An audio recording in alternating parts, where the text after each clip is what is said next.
There are lots of ways to loop over arrays in JavaScript, and each way has its pros and cons. For loops are very versatile and give you complete control over the looping process. You can explicitly define where to start and stop in the array, whether you want to skip over values in the array, and even whether you'd like to break out of the loop early using a break statement.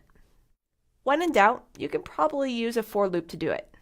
forEach gives you a concise way of looping over an array if you know you're going to be looping over every element from start to finish. You have less versatility than you do with a regular for loop, but you can access each element directly, which is nice, and you don't need to use an index of an element to do that. Map is one more array method you'll want in your JavaScript tool belt. Similar to forEach, you can define a callback function that performs an operation on each element in the array. The difference here is, map returns a new array with the new values your function calculated. So there you have it. There are tons of ways to iterate over data in an array, and you can check out even more of them by reading the Mozilla documentation.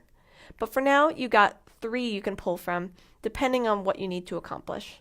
For loops, forEach, and now map, if you need to create a new array using your function.